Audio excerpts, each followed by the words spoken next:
Angelica Elizabeth Zambrano Mora. May edad na 18. Tinanggap ko ang Panginoon nung ako'y 12 taon. Ngunit wala ni isa sa aking mga kaibigan ang ebangelista at pakiramdam ko nagmukha akong kakaiba. Kaya dahil doon, lumayo po ako sa Diyos at namuhay sa kasamaan. At dumating ang araw na hinila ako ng Diyos papalabas doon. Pagdating na aking 15 kaarawan, nakipagkasundo ako sa Panginoon na bumalik sa Kanya. Ngunit naging pabago-bago ang aking isip.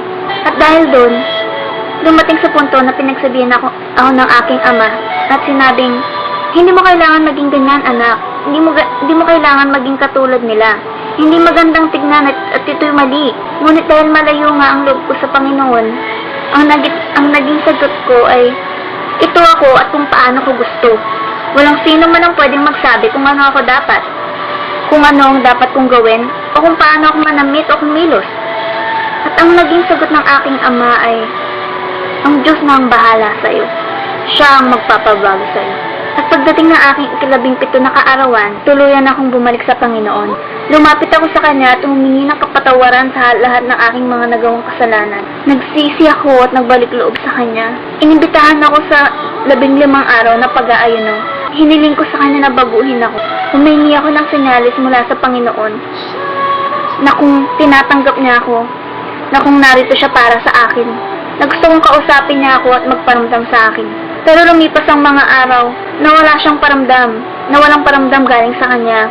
Ngunit bago matapos ang 15 pag-aayuno, narinig ko ang Kanyang tinig at nagkaroon ng isang pangitain sa mga salita na nakasulat sa Jeremiah 33:3 na tumawag sa akin at ako'y sasagot sa iyo. At ako'y magpapakita sa iyo ng mga dakilang bagay at mahihirap na hindi mo nangalaman. Nagdasal ako at sinabing, Panginoon, para sa akin ba yun? Inilihim ko po ang mensahe ngayon at hindi nagsabi sa iba. Pinabulayan ko ang mga salita ng Diyos na kung ang tumawag sa akin, na ibig sabihin ay manalangin. Ngunit ano naman, ang dakila at mahihirap na hindi mo nangangalaman. Naisip ko kaagad na ito'y wala ng iba kung hindi ang langit at impyerno. At sabi ko sa Kanya na, Panginoon, gusto kong ipakita mo sa akin ng langit pero hindi ang impyerno. Nagdasal ako ng taimtim sa Kanya. At sinabi ko na kung yun ang Kanyang nais, susundin ko. Kahit na ako'y takot na takot, at sinabi ko sa kanya na kailangan niya muna akong baguhin dahil gusto kong magbago para sa kanya. Magmula nun, araw-araw akong nagdasal sa kanya hanggang dumating ang buwan ng Nobyembre kung saan isang lingkod ng Panginoon ang dumalaw sa aming bahay upang magbigay ng mensahe mula sa Panginoon na kailangan ko daw maghanda dahil malapit nang ipakita sa akin ang kaharian ng langit at impyerno. Tinanong ko siya kung paano niya nalaman dahil wala akong pinagsabihan tungkol dito. At ang naging sagot niya sa akin ay, ang Diyos na iyong pinaglilingkuran at pinupuri, parehong Diyos na aking ding pinupuri, ang nagsabi sa akin. At pagkatapos na nagdasal kami kasama ang ibang pamilya at ibang kasamahan sa simbahan.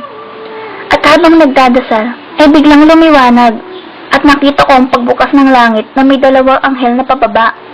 Tinanong ko ang mga ito kung bakit sila naparito at ang sabi nila, narito kami para sa isang misyon. Narito kami dahil kailangan mong makita ang langit at impyerno. Magmula nun ay hindi ako iniwan ng mga anghel hanggat hindi dumating ang takdang araw. At kahit saan ako pumunta, nakasunod sila sa akin. Mula paaralan hanggang sa pag-uwi ng bahay. Napakatangkad ng mga anghel. Napakaganda nilang tingnan at napakaganda nilang kanilang pakpak. Maningning ang mga ito nakasuot ng kristal na sandals at ang banal na puting damit. At ang lingkod ng Panginoon na dumalaw sa aming bahay ay pinagsabihan ako na kailangan kong maging handa, na kailangan kong ihanda ang sarili ko dahil malapit ko nang makita ang langit at impyerno. At para makita ito ay kailangan kong mamatay. Hindi ito naging madali para sa akin. Tinanong ko siya kung paano ako mamamatay dahil nga napakabata ko. At ang naging sagot niya ay, wala kang kailangan ipag-alala. Lahat ng bagay sa Diyos ay perpekto. Noong ikapito ng Nobyembre, habang pauwi ng bahay, nakarinig ako ng isang tinig na nagsabing, maging handa, dahil ang araw na ito ang iyong kamatayan. Alam ko na ang tinig na iyon ay mula sa banal na espiritu. At sinabi kong, Panginoon, hindi ko nais na mamatay ngayon. Ngunit inulit niya ang kanyang sinabi na, maging handa, dahil ang araw na ito ang iyong kamatayan. Sinabi niya ito ng mas malakas na may higit na puwersa. At kahit na ako'y takot na takot, sinuko ko ang aking sarili. At nung kauwi ng bahay, naroon ang aking pamilya, mga sister sa simbahan at ang lingkod ng Diyos na dumalaw sa amin dati. Sinabi nga na kailangan akong pahiran ng langis. At habang ako'y pinapahiran, pakiramdam ko ay binabalutan ako ng hindi maipaliwanag na bagay na nakapaligid sa akin, na parang sandata na hindi man lang nila ako mahawakan. At habang nananalangin, biglang sumikip ang aking dibdib at nahirapan ng huminga. Nagsimulang sumakit ang aking tiyan at puso, pati na rin ang buo kong katawan. At ang kaya ko lamang sabihin na ibigyan niya ako ng lakas dahil hindi ko makaya ang sakit. Nang tumingin ako sa langit, nakita ko ang pagbubukas nito. Nakita ko ang mga anghel. Hindi 2 o 10, kundi milyong mga anghel na nagtitipon at sa gitna nito ay 10,000 beses na liwanag kaysa sa araw. At doon ko sinabi na, Panginoon, ikaw na yan ang dumarating.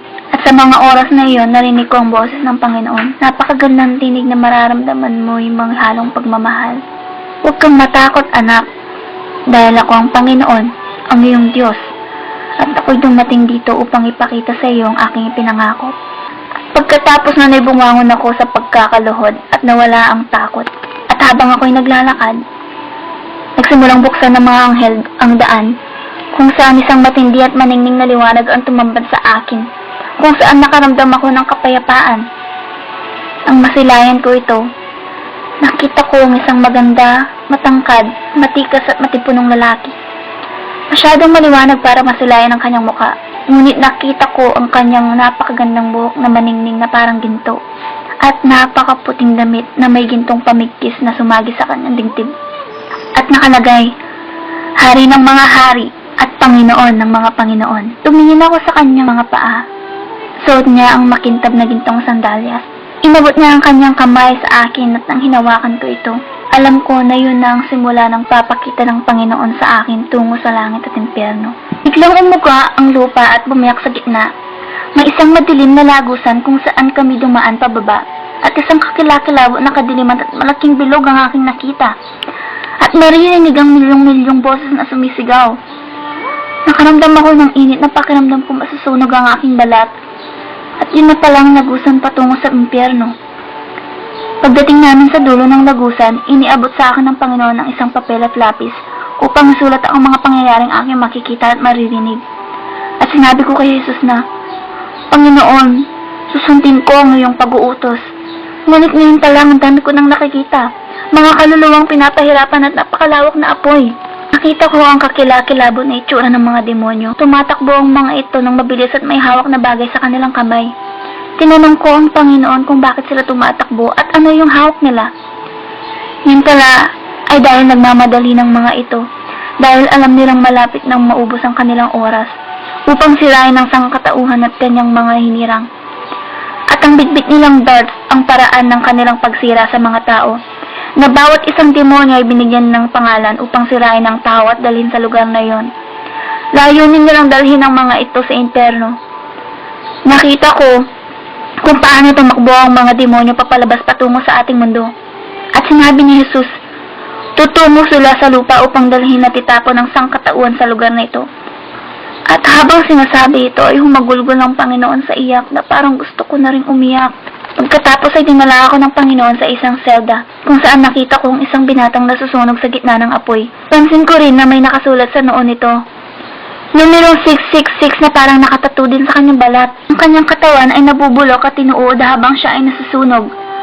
Sumisigaw ito at humihingi ng tulong sa Panginoon, ngunit ang tugon ng Panginoon ay, huli na, ibinigay ko sa iyo ang pagkakataon at hindi mo ninais magsisi. Itinanong ko sa Panginoon kung bakit naririto ang binata. Ito daw ang malapit sa kanya noon, ngunit gaya ng iba ay tinalikuran siya. Napunta sa maling landas at nalulong sa masamang bisyo. Muling lumuha ang Panginoon at sinabi, hindi ko nilikha ang impyerno para sa sangkatauhan. Nilikha ko ito para sa demonyo at kanyang mga anghel. Ngunit dahil sa kasalanan at kakulangan ng pagsisisi, dito bumabagsak ang mga tao. Anak, ibinigay ko ang aking buhay para sa sangkatauhan. Ibinigay ko ang aking buhay dahil sa pagmamahal at awa, upang sila ay hindi mapunta sa lugar na ito, upang ang sangkatauhan ay magpatuloy sa pagsisi at makapasok sa kaharian ng langit. Doon ko nakita kung gaano hindi matiis ng Panginoong pagluha dahil sa sakit na kanyang nadama habang pinagmamasdan ng mga tao sa impyerno. Sadyang nakakakilabot at nakakatakot ang lugar na iyon. Ngunit dahil kasama ko ang Panginoon, pakiramdam ko ako'y ligtas. Itinanong ko siya kung may kamag-anak ako sa lugar na iyon. At dinala niya ako sa kabilang selda kung saan nakita ko ang isang babaeng inuud ang kanyang mukha. At mga demonyong walang tigil sa pagsaksak sa kanyang katawan. Sumisigaw ito at humihingi ng tulong sa Panginoon. Nagmamakaawa na patawarin at ilabas sa lugar na iyon kahit sa loob lamang ng 1 minuto. Hindi ako makapaniwala na makakakita ako ng isang kamag-anak sa lugar na iyon. Iyon ang aking lola. Dahil sa hindi pagpapatawad, hindi rin siya pinatawad ng Panginoon. Ayon sa Panginoon, may pag-asa kapag magpatawad habang ikaw ay nasa lupa, at ang mga hindi marunong magpatawad ay hindi makakapasok sa kaharian ng langit. Habang kami ay paalis sa lugar na yon, nakita ko na napakaraming kaluluwa na nahihirapan at nasusunog sa impyerno. Karamihan sa kanila ay niabot ang kanilang kamay upang humingi ng tulong at pakiusapan ng Panginoon na ilabas sila. Ngunit wala nang magawa ang Panginoon at bigla niyang sinabi sa akin na masakit para sa akin na makita ang bagay na ito. Kaya pakiusap, sabihin mo sa mga tao na habang sila ay nabubuhay sa mundo, may pag-asa pa silang magsisi. Bago kami umalis, may huling puguntong pinakita sa akin ng Panginoon. Sinabi niya na maraming mga sikat na tao sa impyerno at nakarating kami sa lugar kung saan nakita ko ang isang babae. At sinabi ng Panginoon, yung babaeng nakikita mo ay si Selina. Sumisigaw ito at nagmamakaawa sa Panginoon. Ngunit gaya ng sagot niya sa iba, huli na nga ang lahat. Tumingin sa akin ng babae at sinabing, pakiusap, sabihin mo sa mga tao nangyayari dito. Sabihin mo na huwag silang pumunta dito. Sabihin mo huwag na nila pakinggan ang mga kanta ko o kahit awitin ng mga ito. At tinanong ko siya kung bakit. Sinabi niya na bawat oras na ipatugtog at awitin ng kanyang mga kanta ay lalo siyang pinahihirapan sa impyerno at hahagisan ng sibat ng mga demonyo. Maliban dito ay lumalapit din ang mga tao papunta sa impyerno.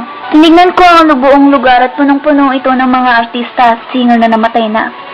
Wala silang ginawa kundi magkanta ng walang tigil. Sinabi ng Panginoon na, anak, kung ano man ang ginagawa ng isang tao sa lupa at hindi pa nagsisisi, ayun din ang gagawin dito. At dinala ako ng Panginoon sa lugar kung saan nakita ko ang isang kilalang tao. Noon, akala ko, lahat ng tao na mamatay ay napupunta sa langit.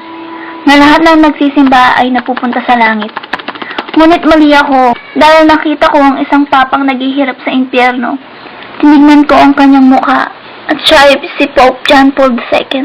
Sinabi ng Panginoon na, tingnan mo anak, ang isang papa ay naririto dahil sa kanyang hindi pagsisisi.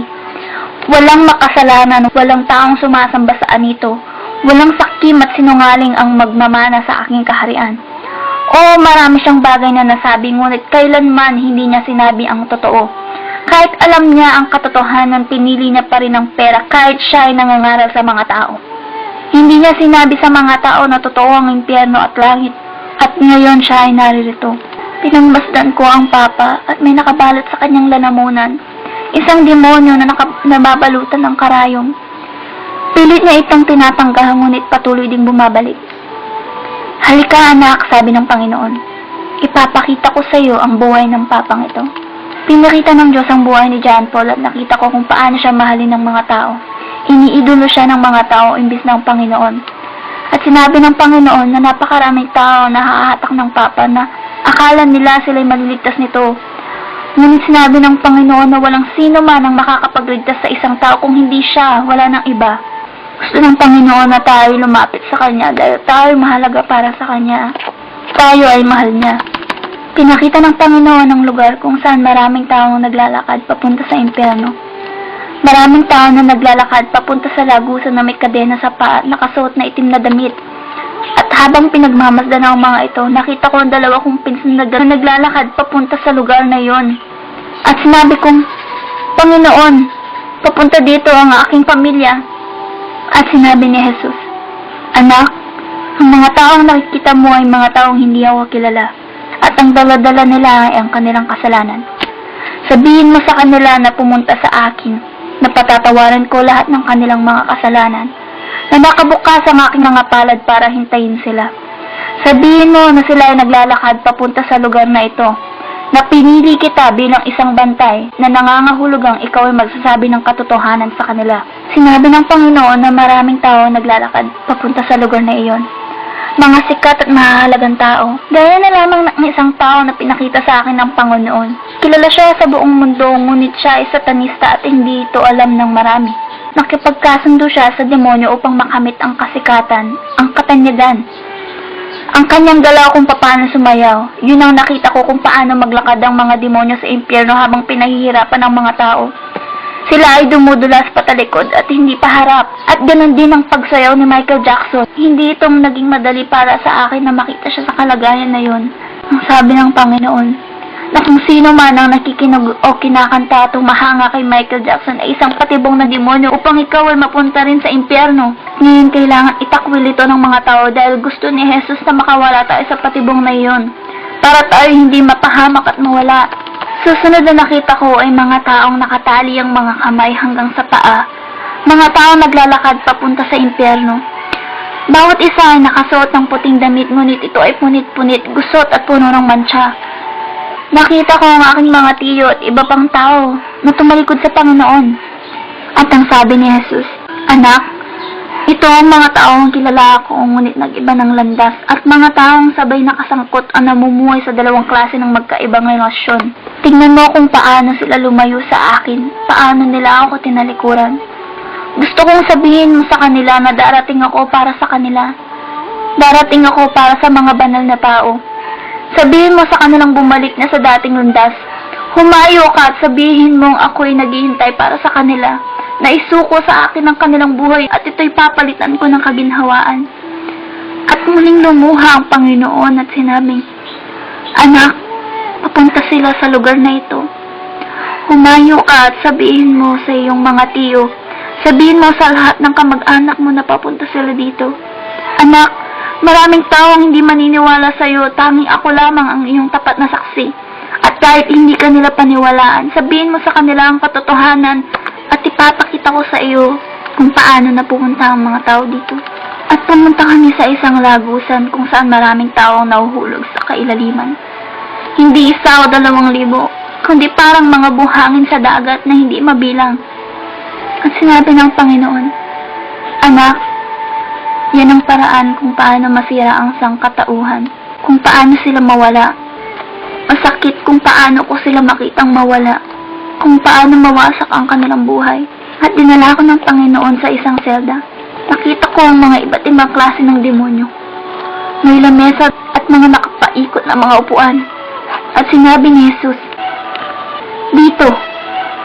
Dito rin nagpupulong ang mga demonyo at nagpaplano kung anong gagawin sa sangkatauhan. Araw-araw silang nagpupulong at nagpaplano kung paano nila wawasakin ang mga pastor, pamilya misyonaryo, mga ebanghelista at lahat ng mga nakakakilala sa akin. Gusto nilang wasakin ang buhay ng mga ito. Alam nila na ang mga taong ito ay singil sa libo-libong sangkatauhan, kaya gusto nilang sirain. Humayong ka, anak, at sabihin sa mga pastor na sabihin ang katotohanan, na sabihin lahat ng bagay na aking sinasabi, na huwag itong itago sa kanilang sarili lamang. At bago tayo umalis dito, may gusto pa akong ipakita sa iyo. May mga kabataan din na napunta sa lugar na ito. At sinabi ko, mga bata sa lugar na ito? Bakit po, Panginoon? Sinabi sa iyong banal na kasulatan na hayaan ang mga bata na lumapit sa akin at huwag silang pigilan sapagkat sila'y nabibilang sa kaharian ng Panginoon. Sumagot si Jesus ng, Totoo, ang kaharian ng langit, ngunit ang batang iyon ay kailangan lumapit sa akin. Dahil kung sino man ang lumapit sa akin ay hindi ko itatakwil. Kagad ipinakita sa akin ang 8 taong gulang na bata na nasusunog sa apoy. Umiiyak ang bata at sinabing, Panginoon, maawa ka sa akin. Alisin mo ako sa lugar na ito. Ayoko dito. Patuloy ang pag-iyak at paghiyaw ng bata at ito'y napapaligiran ng mga demonyo na kahawig ng mga cartoon. May dragon, Boise, Ben 10, Pokemon, Dora at marami pang iba. At tinanong ko sa Panginoon kung bakit naririto ang bata. At pinakita sa akin ng Panginoon kung paano namuhay ang batang ito. Nakita ko kung paano gugulin ng bata ang kanyang oras. Na sa buong araw ay walang ginawa kundi manood ng TV, panoorin ng mga cartoon. At sinabi ng Panginoon, Anak, ang mga cartoon, pelikula, mga soap opera na pinapakita araw-araw sa telebisyon ay instrumento ng demonyo para masira ang sangkatauhan. Sabihin mo sa mga magulang na turuan ng kanilang mga anak gaya ng nakasulat sa aking mga salita. Sinabi ng Panginoon na maraming bata sa lugar na yon dahil sa pagsuway. At tinanong ko siya, Panginoon, sabihin mo sa akin, bakit may mga bata sa lugar na ito? At sumagot si Jesus na, kapag ang bata may kaalaman na mayroong langit at impyerno, kung gayon may pagpipilian sila kung saang lugar nila naisin. Marami pang mga bagay na pwedeng ikwento tungkol sa impyerno. Pero sa ngayon, nais ko na munang ibahagi kung ano ang akin nakita sa kaharian ng langit. Sinabi ni Jesus na ipapakita niya sa akin kung ano ang kanyang inihanda para sa kanyang mga banal na tao. At nang makalabas kami sa lagusan ng impyerno, biglang nagkaroon ng liwanag at kami nagsimula ng pumaitaas sa kaharian ng langit. Sumalubong ang punto na may nakasulat na higanting mga letra na ginto na maligayang pagdating sa kaharian ng langit. Pagkatapos ay bumukas ang pinto at kami pumasok. Nakakita ako ng mga anghel na nagbibigay ng kaluwalhatian, karangalan at kapurihan sa ating Ama. At habang patuloy na naglalakad ay sumalubong ang isang mesang hindi ko makita kung hanggang saan dahil sa haba nito. May mga libo-libong upuan na nakabalot dito at sa pagitan ng bawat upuan ay may damit kasama ng korona. At sinabi ng Panginoon na, Anak, ang nakikita mong korona ay ang putong ng buhay. Nakatakip ang mesa ng isang puting mantel na may ukit ginto sa dulo. May mga plato, gintong kopa, prutas, lahat ay nakahanda sa mesa. At napakaganda nito. May isang napakalaking lalagyan sa gitna ng mesa na naglalaman ng alak para sa hapunan. At sinabi ni Jesus, Anak, lahat ay handa na para sa pagdating ng aking iglesia. Pumunta kami sa ibang lugar at nakita ko ng napakaraming tao sa hardin. Mga taong kilala mula sa Biblia, ngunit hindi sila matanda kung hindi mga bata. At meron isang binata na may hawak na malaking panyo, sumasayaw at pinapaikutan ng Panginoon. At sinabi ni Jesus na, Ang binatang nakikita mo ay ang lingkod na si David. At yun si Joshua, Moses, at yung isang binata ay si Abraham. Yung babaeng nakikita mo banda roon ay ang aking lingkod na si Magdalena at Sarah. Biglang sinabi ng Panginoon na siya si Maria, ang nagbigay ng kapanganakan sa Jesucristo na ako. Gusto kong malaman mo na wala siyang nalalaman sa lahat ng nangyayari sa lupa.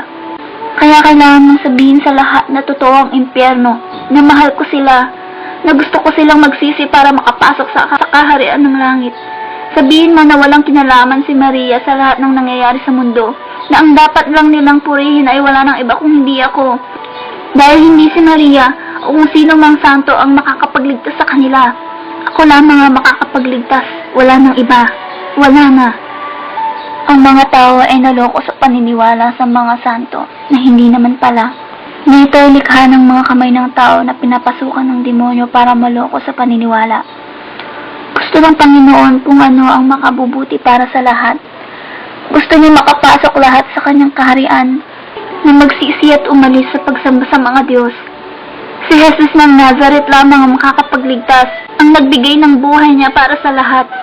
At sinabi niya na, pakiusap anak, huwag mong itikong ang iyong bibig at sabihin mo sa kanila ang katotohanan. Sabihin mo kung ano ang pinakita ko sa iyo. Lumingon ako sa malayo at nakita kong lungsod na maningning. Ayon sa Panginoon, ito ay ang mga mansyon na nakahanda para sa kanyang mga tao. Nagsimula kaming maglakad hanggang sa marating ang gintong tulay. At pagkatapos makatawid, ay nakita ko na lahat ng madaanan namin ay gawa sa ginto. Lahat ay napakaganda, napakagaling, parang maningning na salamin. Sadyang higit sa karaniwan. At nakita namin ang makalangit na tahanan at libo-libong anghel na gumagawa ng mansyon. Yung iba ay napakabilis at yung iba naman ay mabagal gumalaw. At may iba rin na halos wala nang ginagawa. At tinanong ko sa Panginoon, bakit ganon? May iba mabilis, may iba mabagal, at yung iba naman ay walang ginagawa. At sumagot siya na, yan ay kung paano magtrabaho ang aking mga tao sa lupa. Gagalaw ang anghel kung gagalaw ang tao. Sadyang hindi na nga kinakalat ang ebanghelyo. Hindi na sila nag-aayuno. Hindi na sila naglalakad sa daan upang mamigay ng mga artikulo na nagsasabi ng katotohanan. Ang aking mga tao ay nahihiya na ngayon. Sabihin mo sa kanila na bumalik sa dating daan. Ang mga anghel na nakita mong walang ginagawa ay pag-ari ng mga taong lumayo at tumalikod sa akin. At habang sinasabi ito ay napaluha muli ang Panginoon. At bigla nakarinig ako ng mga taong nagkakanta at hiniling ko sa kanya na dalhin ako sa lugar na iyon. At pinagmasdan lang ako ng Panginoon. Hindi ko makita ang kanyang mukha, ngunit nakikita ko ang galaw nito. At nakita ko ang mga luhang bumubuhos sa kanyang damit. Tinanong ko siya kung bakit siya umiiyak, ngunit ito ay hindi sumagot. Nakarating kami sa napakagandang hardin. Nakita ko ang mga bulaklak na umuugoy. Doon pala nanggaling ang tinig. Tinuro ng Panginoon ang mga bulaklak at sinabing, tingnan mo anak, pinupuri nila ako at sinasamba. Ang mga tao ay hindi na di tulad noon. Hindi na nila ako pinupuri at sinasamba. Hindi na nila ako hinahanap. Kaya ako ito sinasabi sa iyo. Gusto kong sabihin mo sa kanila na humingi sa akin ng tulong. Na lumapit sa akin dahil pupunta ako. Pupunta ako para sa mga taong naghahanap sa akin. Sa ngalan ng Espiritu at katotohanan. Para sa mga taong handa. Para sa mga taong pinagpala. Darating ako. Darating ako. At doon ko naintindihan kung bakit siya umiiyak. Dahil darating siya, ngunit hindi para sa mga hindi buong pananalig sa kanya. Babalik siya para sa mga taong nananalig sa kanya ng buo, sa espiritual at sa katotohanan. At sinabi ng Panginoon na kailangan ko nang bumalik sa lupa para ikalat sa mga taong aking nakita. Natotoo ang kaluwalhatian ng Panginoon. Natotoo ang aking mga nakita. Ito ay para lumapit sa kanya at magsisi sa mga kasalanan. Ako'y napaluha dahil ninais ko na sanang manatili sa langit at huwag nang bumalik sa lupa. Ngunit tinulo ng Panginoon ang lupa kung saan nakita ko ang aking pamilya. At sinabi ng Panginoon, oras na para bumalik ka sa lupa. Hinihintay ka ng pamilya at ng buong bayan. Lumusong ka sa ilog at ilubog ang iyong sarili. Ngunit bago ako umalis ay pinakita sa akin ng Panginoon ang kanyang pagbalik. kung paano mangyayari ang araw ng kanyang pagdating. Isang malaking screen ang lumantad sa akin. Inobserbahan ko ang buong mundo. At bigla naglaho ang libo-libong tao. Ang mga sanggol na nasa sinapupunan ng mga babae na naglaho at sila'y nagsisisigaw. Maraming mga bata ang naglaho. Ang mga tao ay nagsisitakbuhan, nagsisisigaw na, "Hindi ito maaari! Anong nangyayari?" At ang ibang tao na nakakakilala kay Jesus ay nagsasabing, dumating na si Jesus. At sinusubukan magpakamatay ngunit nananatili silang buhay. May mga aksidenteng nagaganap ngunit wala ni isang bangkayang makikita. Lahat ng tao ay buhay kahit na may pinsala sa katawan. At sinabi ng Panginoon na sa mga araw na iyon, ang kamatayan ay aalis. Sa mga araw na iyon, ang banal na espiritu ay mawawala sa lupa. Sinabi sa akin ng Panginoon, "Anak, sabihin mo sa mga tao na magsitawag sa akin habang ako'y malapit. Magiging huli na ang lahat para sa lahat ng maiiwan." Habang pinagmamasdan ng Panginoon ang mga taong naiiwan, nagsimula itong lumuha muli at biglang sinabing, "Anak, darating ako sa lupa gaya ng nakasuod sa Biblia. Sapagkat ang Panginoon din ang bababang mula sa langit na may isang sigaw, may tinig ng arkanghel, at may trumpeta ng Diyos. At ang mga matay kay Kristo ay unang mga bubuhay na mag-uli. Kung magkagayon, tayong nabubuhay na nangatitira ay aagawin kasama nila sa mga alapaap upang salubungin ng Panginoon sa hangin, at sa ganito isa sa Panginoon tayo magpakailanman. Ngunit hindi lahat ay papasok sa kaharian ng langit, kundi ang gumaganap ng kalooban ng aking Ama na nasa langit. Sapagkat sinabi ng Panginoon sa akin na, sundin ninyo ang kapayapaan sa lahat ng mga tao, at ang pagpapakabanal na kung wala sa iyo'y sino man ay di makakakita sa Panginoon. Ngunit tungkol sa araw at oras na yaon walang makakaalam, kahit ang mga anghel sa langit, hindi ang Ama lamang." Pagkatapos magsalita ng Panginoon, ibinalik ako sa lupa. Umabot ng 5 oras bago ko namulat ang aking mga mata at nakapagsalita. Ngunit sobra akong nanghihina at hindi makapagsalita ng maayos. Umabot na ng 2 linggo bago ko nabawi ang aking lakas, at doon ko palang nasabi sa kanila ang lahat ng aking nakita. At sa mga panahon na yon ay dumating ang mga demonyo para pahirapan ako. Nanatili sila ng 3 araw sa amin.